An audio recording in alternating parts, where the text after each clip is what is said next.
American art be today if it wouldn't be for what Ileana did, taking it to Europe and showing it, and then bringing European back here and having appreciation of American collectors, appreciating contemporary European art, so that this dialogue could go back and forth. In our mind, we were going to go to Europe to show a whole lot of very interesting, very young and very new artists. After a few weeks in Paris, Leo's friend, he had this gallery, and she would like to rent the gallery on a monthly basis. We decided to open in that space, but open only for 6 months because we had 6 artists that we wanted to show. But it happened differently because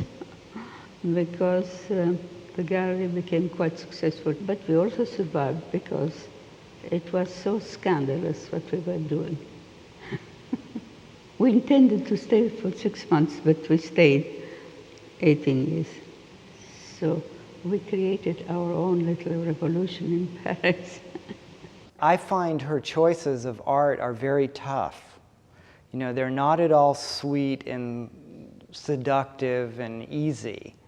They're always edgy, and that's one of the qualities that's so remarkable and makes the experience of looking at all the objects together, whatever artist they're by, there's a commonality in that kind of edginess, and the choice is so intelligent. It's not, she doesn't seek out beauty.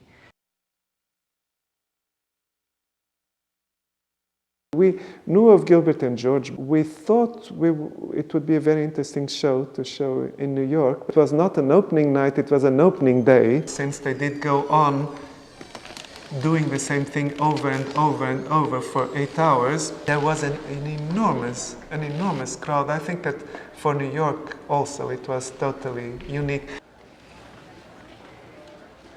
The Ritz I never sighed for, the Carlton they can keep.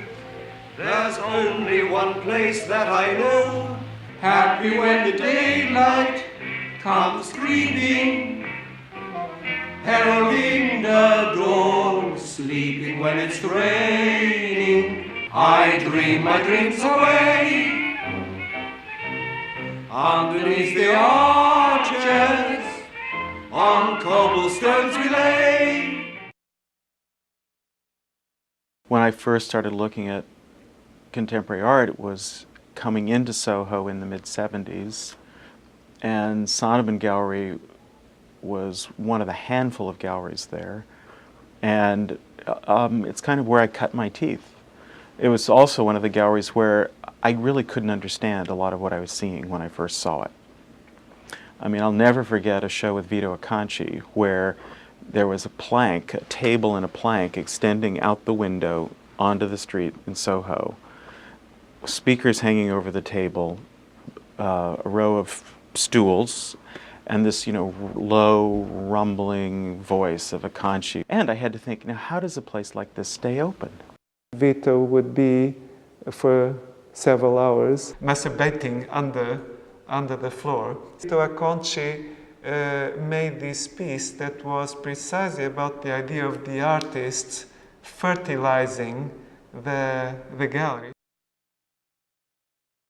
Made in Heaven was a show in which Jeff Koons extended his sexual life and into a subject matter for his works. I guess we are not very easy to censor. When Gilbert and George made that show that dealt with race, religion, and sex, there was this collector who came to the gallery. He was very shocked, and he told Nick, who works with us, does Mrs. Sonnabend realize that a show like this could ruin her reputation? And I remember she told him, oh well, tell him that my reputation has been ruined since so long, I have nothing to fear.